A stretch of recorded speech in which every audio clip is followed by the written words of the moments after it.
Et salut tout le monde, on se retrouve aujourd'hui pour l'épisode 2, partie 2. Si je dis pas de bêtises, je crois que c'est ça, oui. Et on va reprendre du coup avec notre petite Aelia qui voulait... Je sais plus, qu'est-ce qu'elle voulait faire déjà? Elle voulait piéger Yvan, parce qu'il se déplace la journée alors qu'ils ne peuvent pas survivre au jour. Voilà, et je pense qu'on voulait donc l'attaquer. J'espère que c'est la bonne cette fois. La chambre est toujours très jolie, hein, par contre, je le souligne. J'avais passé 2 jours à attendre qu'Yvan se réveille et sorte. 2 jours? Ah oui. Mais à chaque fois, j'avais été déçue. Il ne se montrait plus, à tel point que je commençais à m'inquiéter. Sa sortie diurne... Ah, ils emploient des mots trop compliqués, hein. De la dernière fois était-elle exceptionnelle? Est-ce que j'avais la moindre chance d'apprendre ce qui s'était passé? Ma frustration augmentait à mesure que mes espoirs diminuaient. Bon, j'en ai marre. Je surveille encore aujourd'hui, si ça donne rien, je chercherai une autre piste. J'ai perdu assez de temps comme ça. Je m'habillais et partis faire mon habituel tour du manoir. Ok. Tiens. Après la sortie de ma chambre, j'ai entendu du mouvement au rez-de-chaussée. Ça ne pouvait être que lui. Ah, enfin, pourvu que j'arrive à le suivre. J'ai descendu avec prudence, espérant ne pas être entendu. Yvan devait bien se douter que je me baladais la journée dans le manoir. Je devais être aux aguets. Le voilà. La porte est en train de se refermer et j'eus le temps d'apercevoir un morceau de cape s'engouffrer dehors. Elle se referma avec un claquement si léger qu'il était à peine perceptible. Il va sûrement passer par le jardin. Si je le rejoins par la cuisine, je devrais pouvoir le suivre discrètement. Ah, attendez. Ah, est-ce que ça, on n'a pas l'occasion de le voir souvent, donc je voulais juste voir. Jardin. Ah. Oh merde, j'aurais dû aller dans la cuisine. Bon, c'est pas grave. Doucement, il ne faut pas qu'il me repère. Je voulais voir... Ah non, la cuisine, elle est poussiéreuse, c'est vrai. Parce que le temps que mon cerveau retienne un petit peu toutes ces images qu'on ne rencontre pas souvent, enfin, toutes ces pièces dans lesquelles on ne va pas souvent, parce qu'on est principalement dans la chambre ou dans le hall, donc on n'a pas le temps de voir toutes les images, enfin toutes les pièces, de les retenir surtout. Doucement, il ne faut pas qu'il me repère. Je restais à une bonne distance, craignant d'être vue. Je n'avais jamais fait ça auparavant.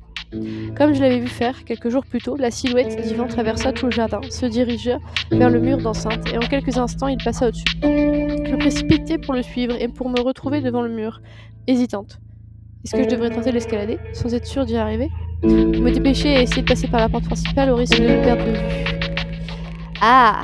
Bah en fait, le problème c'est que si on se loupe avec le mur, on va saigner, il va le sentir. Si on fait le tour, on va le perdre de vue. Ou il va voir, ou il va se rendre compte qu'il est suivi. Donc, bah écoutez, on va faire la première option. Allez, je me lance.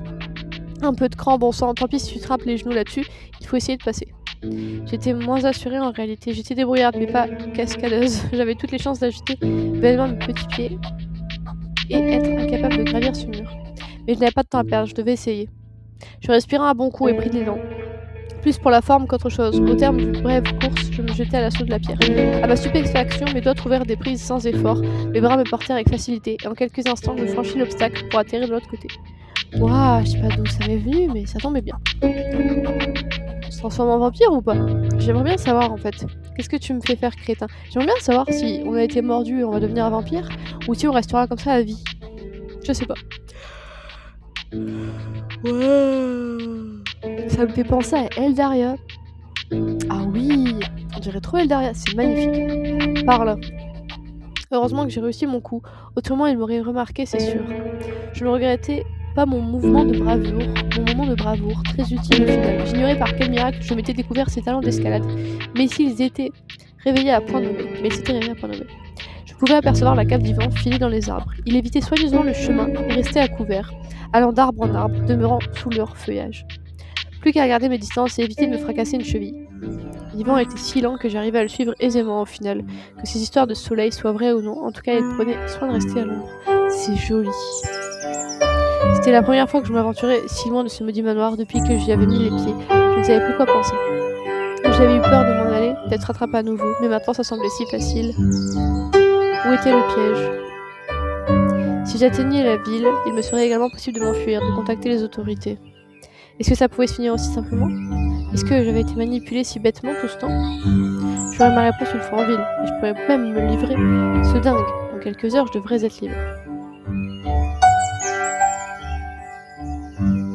Bon sang, qu'est-ce que ça fait du bien. Mais il va en ville. Va en ville. Waouh, attendez, qu'est-ce qui se passe? Qu'est-ce que c'est que ça? C'est-à-dire que l'autre jour, on est parti complètement à l'opposé, alors. Même juste à l'entrée du village, je me sentais revivre. Du soleil, de l'air frais, de l'activité, des bruits, des gens normaux. Je devais tout de même rester prudente et éviter qu'Yvan me repère avant que je n'ai donné l'alerte. Mais je savourais de chaque seconde d'ici. Je dois être certaine qu'il ne me verra pas aller trouver la police, où tout sera fichu définitivement.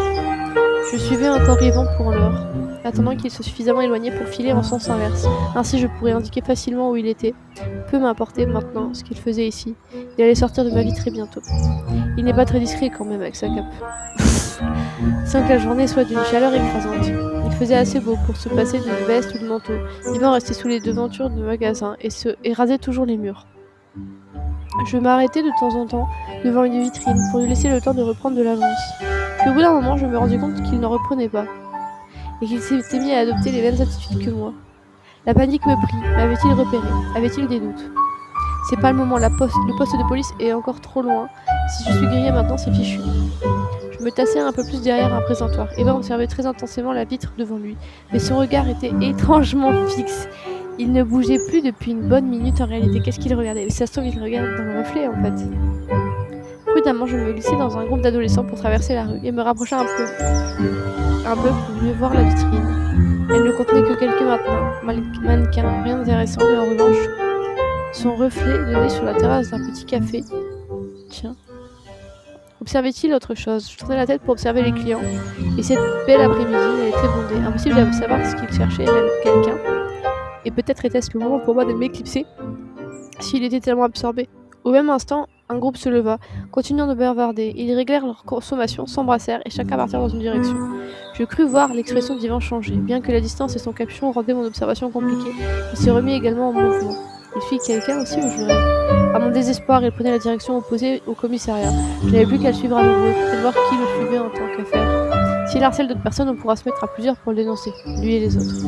De quoi donner plus de crédit à mes paroles? Avec un intérêt nouveau, je scrutais la foule pour essayer de connaître un des membres du groupe que j'avais brièvement observé. 3 femmes, 2 hommes. Yvan avançait toujours, désormais sur l'autre trottoir. J'avais une meilleure vue, même si je demeurais à distance. Il s'arrêta de nouveau, j'examinais la zone, et soudain reconnus enfin l'une des personnes du café. Je crois que c'est elle. C'est bien elle, elle a payé pour les autres. Par chance, c'était la seule que j'avais pu voir assez longuement, pour mémoriser un peu son visage. Une jolie blonde, plutôt jeune. Elle s'était arrêtée pour feuilleter des livres d'aspect ancien, comme des herbiers. Je distinguais étonnamment bien les détails malgré la distance, ce qui me troubla un instant. Cela paraissait pourtant difficilement possible. Je crois qu'on est transformé, mais le temps qu'on se transforme, ça met du temps. Alors je sais pas trop. Mon angle de vue n'était pas idéal, mais quand je posais à nouveau le regard sur Yvan, je n'eus aucun doute. Il l'a fixé dans la vitrine. J'oubliais mes questionnements sur ma vue. Bon sang, une nouvelle victime.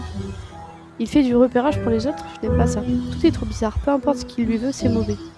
Pas le temps de s'interroger plus longtemps, la blonde avait reposé son livre et repris sa route. Je cherchais où me placer pour éviter Yvan et le chercher du regard. Mais à ma surprise, alors qu'il campait une seconde plus tôt devant le magasin d'en face, il s'était volatilisé.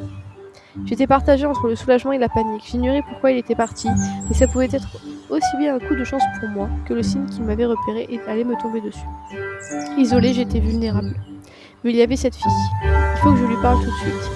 N'ayant plus rien à perdre, je remontais la foule pour le rattraper. Sa silhouette menue glissait entre les passants et je craignais de la perdre de vue. Mais enfin, je parvins à sa hauteur et sans réfléchir, lui attraper le poignet. Excusez-moi, elle est vraiment très jolie. Elle était plus âgée que moi, mais me ressemblait un peu.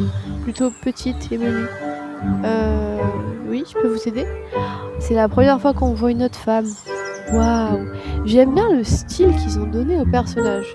Alors, ils sont pas travaillés, ils sont simples, et il y a quelque chose au niveau des visages qui change complètement de ce qu'on a pu avoir de B-Move. Et je trouve ça bien. Je sais pas ce que vous en pensez, moi j'aime bien. Oui, je peux vous aider? J'avais senti son sursaut quand j'avais pris son poignet, mais elle semblait se calmer en voyant que je n'étais qu'une jeune fille. Je ne comprenais que trop bien sa réaction. Les hommes insistants étaient une plaie et une méfiance constante avait tendance à s'installer dès qu'on mettait un pied dehors. Mais Yvan et les habitants du manoir étaient d'un tout autre niveau. Excusez-moi de vous déranger. Je vais tenter l'approche courtoise ou aller droit au but. Courtoise. On ne va pas attaquer tout de suite, elle va me trouver bizarre. Je vous ai vu au café tout à l'heure et un de vos amis a oublié quelque chose. Le serveur a demandé si quelqu'un vous a vu partir et vous êtes la seule que j'ai reconnue, alors... Ah, vraiment, c'est très gentil de vous être donné la peine de me rattraper. Désolé, c'est un peu brutal comme façon de vous aborder. Il n'y a pas de mal, vous semblez gentil, vous avez l'air troublé, tout va bien? En fait, il me semble avoir vu quelqu'un vous suivre. Quelqu'un? Comment ça? Un homme avec une cape qui ne vous lâchait pas, il semblait inquiétant, vous voyez, et ma gorge se bloqua. J'allais décrire Yvan, plus précisément, quand ma langue s'était figée d'un coup. Je voulus reprendre, mes lèvres étaient scellées. Mais qu'est-ce qu'il m'arrive? Impossible de prononcer le moindre mot, ni même d'ouvrir la bouche. La jeune femme, elle, ne semblait pas avoir remarqué ce qui m'arrivait, prenant sans doute mon interruption comme une façon polie de lui demander si elle voulait que j'insiste. Elle semblait même touchée et m'adressait un joli sourire. C'est pour ça que vous m'avez abordé en fait, j'avais raison, c'est vraiment gentil. Personne ne fait attention à ça en général, je ferai attention, je vous le promets. Elle prit ma main dans les siennes et la serra. Sa peau était aussi pâle que la mienne. J'habite pas loin, rassurez-vous, il y a encore beaucoup de monde à cette heure-ci. Merci d'avoir pris la peine de m'avertir. Je vous en prie. Vous pouvez à nouveau parler.